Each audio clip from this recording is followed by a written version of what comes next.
Hello. आज अपन mechanics पढ़ेंगे और मैकेनिक्स की पूरी फिजिक्स में बड़ी इंपॉर्टेंस है, क्योंकि मैकेनिक्स आगे जाकर के जो टॉपिक आएंगे इलेक्ट्रिसिटी, मैग्नेटिज्म, लाइट, सब में यूज होती है, हीट, साउंड, मॉडर्न फिजिक्स सभी में। और इसका जो है मैकेनिक्स का IIT JEE नीट में वेटेज भी काफ़ी होता है, मतलब मिनिमम 20% to 25% वेटेज रहता है और मैकेनिक्स बेस भी है। तो उस मैकेनिक्स में आज अपन ग्रेविटेशन पढ़ेंगे। तो इसमें क्या होता है कि जैसे ये इसको ऐसे समझें अपन कि अब अर्थ है और एक कोई पार्टिकल है, this is earth and there is a particle. Earth का मास है, पार्टिकल का मास स्मॉल है।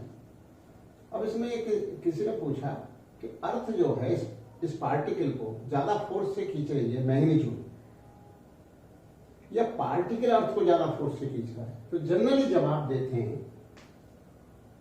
कि अर्थ ज्यादा फोर्स से खींच रही है, जबकि ये जवाब गलत है, क्योंकि फोर्स तो इक्वल होता है और ये ग्रेविटेशनल फोर्स अट्रैक्टिव होता है। तो ये जो पार्टिकल है, पार्टिकल ऑफ मास है, अर्थ को उतने ही फोर्स से अट्रैक्ट करता है जितने फोर्स से अर्थ उस पार्टिकल को अट्रैक्ट करती है। लेकिन जनरली कहेंगे कि force due to earth on the particle is more than the force due to particle on earth. ये आंसर गलत है। एक्चुअल में होता क्या है, जो एक्सेलरेशन है वो दो बातों पर डिपेंड करता है कि उस पर कितना फोर्स लगाया गया और उसका क्या मास था। तो acceleration is directly proportional to the force applied and inversely to mass.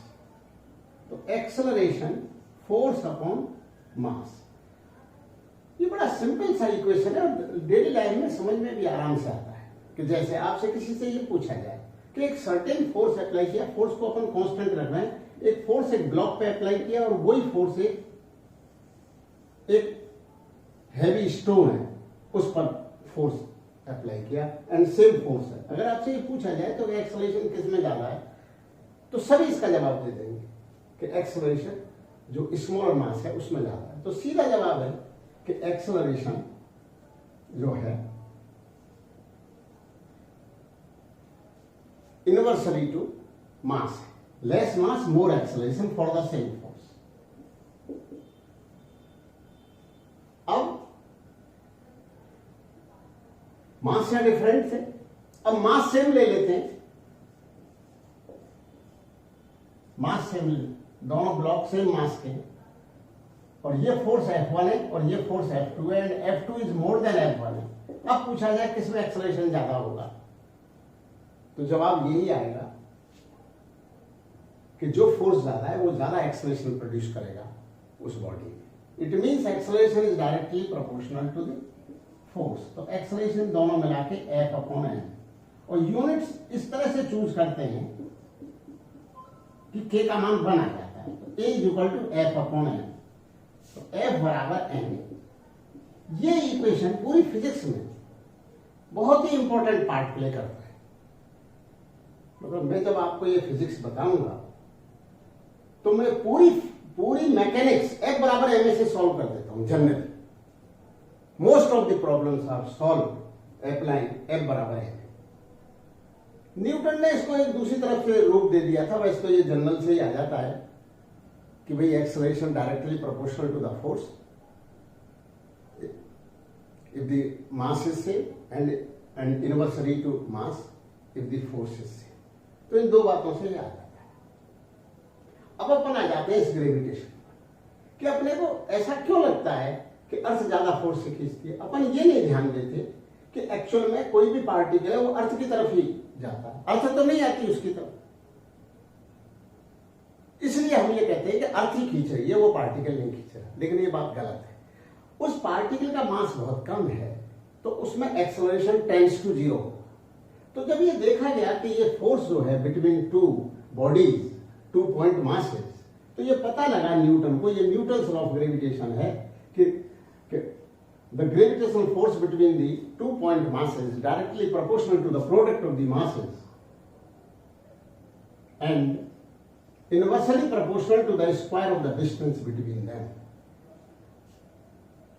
तो ये मिलाकर के F बराबर आ जाता है G m upon r square, where G is a constant known as universal gravitational constant. The value of this capital G in MK system is 6.67 into 10 की power -13. अब unit अपन खुद ही बना सकते हैं, फोर्स की यूनिट न्यूटन है तो metre square इधर आ जाएगा, तो यूनिट हो गई newton metre square upon KG square. अच्छा, अब अपने को ये कैसे पता लगे आप ज्यादा फोर्स से खींच रही है? एक्चुअल में जो इस बॉडी में एक्सेलरेशन है, तो जो फोर्स तो सेम है, तो बॉडी में एक्सेलरेशन डिटरमाइन करने के लिए हम बॉडी के मास का भाग देंगे, क्योंकि अपन ने ये देखा था कि A बराबर F अपॉन एम, तो F जो है G mm upon R square divided by m, ये m कैंसिल हो जाता है और इसमें मास रह जाता है अर्थ। तो ये एक्सेलरेशन ऑन द बॉडी है, और एक्सेलरेशन ऑन अर्थ क्या होगा? उसमें रह जाएगा G into mass of body divided by R square, this is tends to G। तो इस तरह से ग्रेविटेशनल न्यूटन्स लॉ ऑफ ये ग्रेविटेशन है। अब ये फोर्स जो है, इसी से यूनिवर्स में प्लैनेट्स सन के अराउंड घूम रहे हैं। तो ठीक है, कर दिया। तो gravitational force between two point masses m1 and m2 is given by G m1 m2 upon r square. जैसे अच्छा, ये जो फोर्स m1 और m2 पे ये मैग्नीट्यूड में दोनों फोर्सेस बराबर हैं, क्योंकि फोर्स तो इतना ही है ना मैग्नीट्यूड में। लेकिन अपने से ये पूछा जाए क्या ये फोर्स एज ए मतलब फोर्स इक्वल है क्या, तो हम एज ए वेक्टर दोनों के साथ पूछा जाए डायरेक्शन के साथ, तो ये इक्वल एंड अपोजिट है। इस m1 मास को m2 अटैक कर रहा है, तो इसकी डायरेक्शन m2 की तरफ है, और m2 को m1, और इन दोनों की मैग्नीट्यूड ये है। अब इसमें से एक्सेलरेशन किसमें ज्यादा प्रोड्यूस होगा? अगर ये दोनों बॉडीज को फ्री छोड़ दिया जाए यूनिवर्स में, तो किसमें एक्सेलरेशन ज्यादा प्रोड्यूस होगा? एक्सेलरेशन उसमें ज्यादा प्रोड्यूस होगा जिसका मास कम है, क्योंकि एक्सेलरेशन दो बातों पर डिपेंड करता है, उस बॉडी पे आपने फोर्स कितना लगाया, उस बॉडी का मास कितना है। तो ये डेली लाइफ में अपन देखते हैं कि अगर दो बॉडीज हैं, अपन देखते हैं कि सेम फोर्स लगाया, तो जिसका मास कम है उसमें एक्सेलरेशन ज्यादा प्रोड्यूस होगा।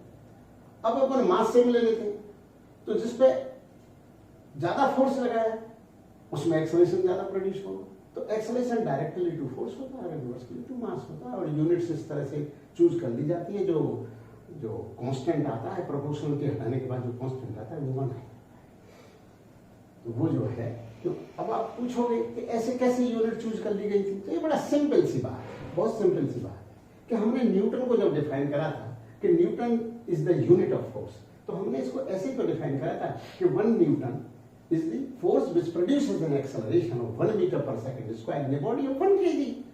तो जो F बराबर ma है, तो ये इसको 1 kg है, और जो एक्सेलरेशन प्रोड्यूस कर दे कितना 1 मीटर पर सेकंड स्क्वायर, उसका नाम अपन ने 1 न्यूटन दे दिया। अगर हम 2 न्यूटन दे देते तो यहाँ पर जो कांस्टेंट है जो km है वो 2 आ जाता। तो वो जो है ना, हमने उसको क्या दे दिया 1 न्यूटन। तो यूनिट्स इस तरह से चूज कर ली गई। अच्छा, अब आता है तो ग्रेविटेशनल फील्ड। अब ग्रेविटेशनल फील्ड जो है ये it is the gravitational force experienced by the unit mass. Gravitational force, अब ये कैपिटल M मास है, इससे r डिस्टेंस पे अगर मुझे ग्रेविटेशनल फील्ड डिटरमाइन करना है, तो मुझे उस पॉइंट पर जिस पर ग्रेविटेशनल फील्ड डिटरमाइन करना है, मुझे उस पॉइंट पर ये चूज करना पड़ेगा कि वहां जैसे कोई यूनिट मास रखा हो, मतलब रखने की जरूरत नहीं है, मतलब यूनिट मास रखा हो तो वो कितना फोर्स एक्सपीरियंस करेगा। तो सीधी बात है, Newton's law of gravitation apply कर दीजिए और इस m2 मास की जगह 1 कर दीजिए। तो इस पॉइंट पर जो ग्रेविटेशनल फील्ड है उसकी वैल्यू होगी G M upon R square. अब ग्रेविटेशनल फील्ड, क्यों ग्रेविटेशनल फोर्स जो है वो वेक्टर है, तो ग्रेविटेशनल फील्ड भी वेक्टर है। तो ग्रेविटेशनल फील्ड की डायरेक्शन वो होगी जिधर, मतलब वहां पर रखा हुआ यूनिट मास या कितना भी मास, उसके डायरेक्शन के लिए तो मास कोई वो नहीं है स्पेसिफाई किधर, तो वो जो मास जो है वो किधर फोर्स एक्सपीरियंस कर रहा है, तो इस कैपिटल एम मास की वजह से यहां पर रखा हुआ मास जो है वो फोर्स कैपिटल एम की तरह करेगा। तो इस पी पॉइंट पर जो ग्रेविटेशनल फील्ड है उसकी डायरेक्शन जो है इस मास की तरफ है। अगर पॉइंट यहां पर है तो ग्रेविटेशनल फील्ड इधर है, पॉइंट यहां पर है तो ग्रेविटेशनल फील्ड इधर है, मतलब इसका फील्ड देखना चाह रहे हैं अपन ग्रेविटेशनल फील्ड। अच्छा, तो ये यूनिट मास पर, अब यूनिट क्या होगी ग्रेविटेशनल फील्ड की, ग्रेविटेशनल फील्ड की यूनिट, तो gravitational force divided by the mass, तो यूनिट होगी ग्रेविटेशनल फील्ड की न्यूटन अपॉन केजी। तो ग्रेविटेशनल फोर्स वेक्टर है तो ग्रेविटेशनल फील्ड भी वेक्टर है। अब अपने को ये देखना है कि कई मासेस हैं, कई मासेस की वजह से ग्रेविटेशनल फील्ड क्या होगा, कई मासेस की वजह से, तो क्योंकि ग्रेविटेशनल फील्ड वेक्टर क्वांटिटी है तो एक प्रिंसिपल ऑफ सुपरपोजिशन, तो उन इंडिविजुअल मासेस की वजह से ग्रेविटेशनल फील्ड कैलकुलेट करेंगे, then we will take the vectors, क्योंकि ग्रेविटेशनल फील्ड वेक्टर है। तो अब आप मान लीजिए कि ये दो मासेस हैं m1 एंड m2, इनके बीच में हम एक ऐसा पॉइंट डिटरमाइन करना चाहते हैं कि जहां पर ग्रेविटेशनल फील्ड का मान 0 हो।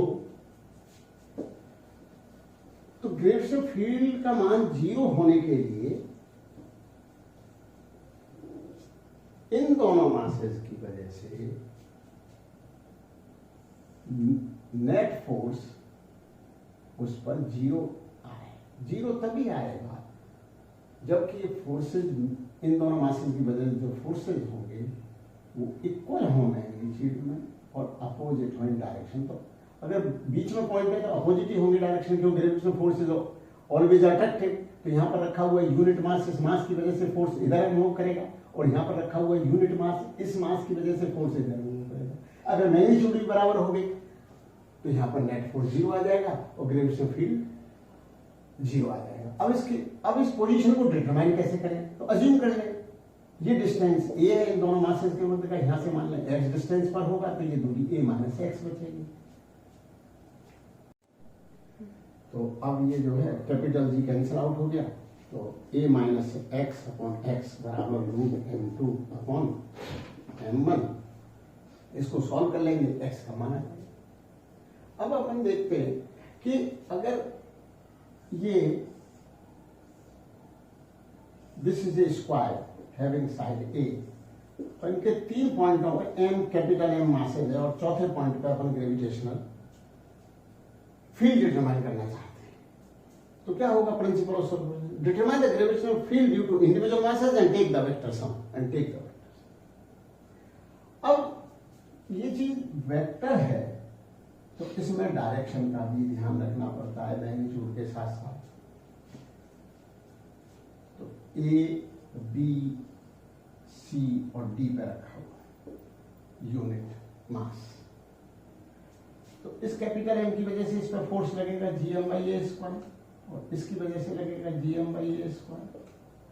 अब इस मास की वजह से उस पर कितना फोर्स लगेगा, तो जनरली स्टूडेंट जवाब देंगे कि ये थोड़ा सा डायगोनल बड़ा है तो इसकी वजह से फोर्स ज्यादा होगा, जबकि इसका जवाब है इसका उल्टा, क्योंकि ग्रेविटेशनल फोर्स जो है वो डिस्टेंस के स्क्वायर के इनवर्सली प्रोपोर्शनल है। अब ये मास तो इनके बराबर है, लेकिन ये ज्यादा दूर है, तो जो ज्यादा दूर है उसका इफेक्ट कम होगा, क्योंकि gravitational force inversely to the square of the distance. तो ये √2a डिस्टेंस है, तो ये फोर्स आ जाएगा gm/√2a का होल स्क्वायर, तो ये आ जाएगा gm/2a²। अब इन तीनों के वेक्टर सम ले लीजिए। अब वेक्टर सम कैसे लेते हैं, इसका ये मेथड होता है कि किसी भी पार्टिकल पे कितने भी फोर्स लगे हो, अगर वो एक प्लेन में है तो उन सबको रिजॉल्व कर लिया जाता है 2 म्यूचुअली परपेंडिकुलर डायरेक्शंस में। फिर जब वो 2 म्यूचुअली परपेंडिकुलर डायरेक्शन में तो एक पर्टिकुलर डायरेक्शन x और y एक्स है, तो एक उन जो x डायरेक्शन में आएंगे उनको एक जगह जोड़ देंगे, जो y डायरेक्शन में उनको एक जगह जोड़ देंगे, प्लस माइनस के साथ। x में पॉजिटिव x में ये सारे तो ऐड हो जाएंगे, और कुछ पॉजिटिव x और माइनस x में तो वो सब्ट्रैक्ट हो जाएंगे। हाँ, तो ग्रेविटेशनल फील्ड है डी इन तीनों फोर्सेस का वेक्टर सम होगा। तो हम इसको रिजॉल्व कर लेते हैं gm/2a²। तो ये 45 डिग्री एंगल होगा, तो इनके कंपोनेंट हो जाएंगे cos 45 और sin 45। तो ग्रेविटेशनल फील्ड एट डी, तो जो x डायरेक्शन फोर्स आ जाएगा वो gm/a² और gm/2a² का cos 45। इसी तरह से F बाई आ जाएगा gm/a² प्लस gm/2a² sin 45। और sin 45 cos 45 दोनों बराबर होते हैं, तो fx और f बाई दोनों कंपोनेंट बराबर हैं। तो इस केस में हम ऐसा भी कर सकते हैं कि जो f रिजल्टेंट आएगा वो √2 टाइम्स fx मैग्नीट्यूड ये आ जाएगा। अब अपन ग्रेविटेशनल फील्ड कोई ये है,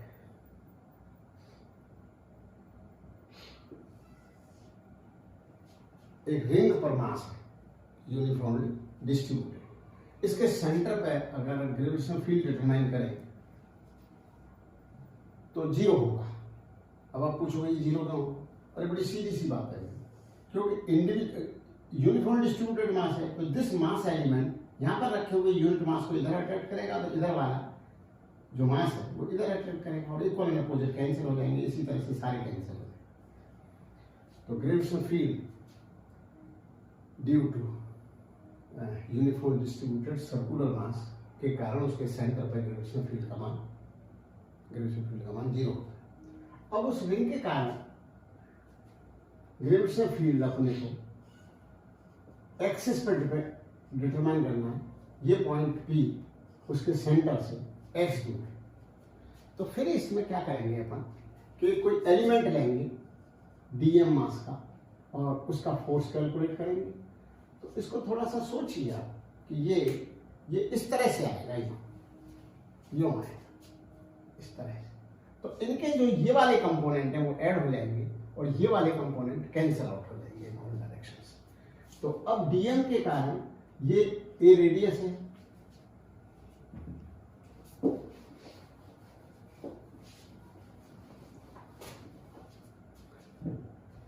तो डीएम के कारण जो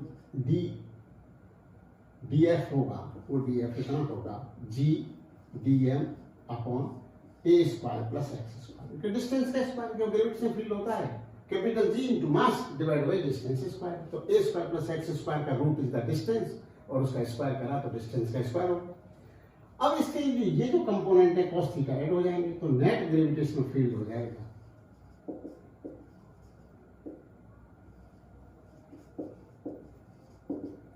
g/a² plus x² dm cos theta integration from 0 to mass m।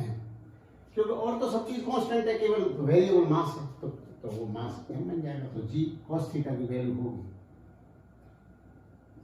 x/√a² plus x² और ये a² प्लस x² और dm का इंटीग्रेशन जोड़ के m हो जाएगा। तो gmx/a² plus x² rational form 3/2। बढ़िया, तो बंद करते हैं। आज अपन इतना ही बताएंगे, फिर आगे ग्रेविटेशन को कंटिन्यू करेंगे। आगे ग्रेविटेशन को अपन कंटिन्यू करेंगे।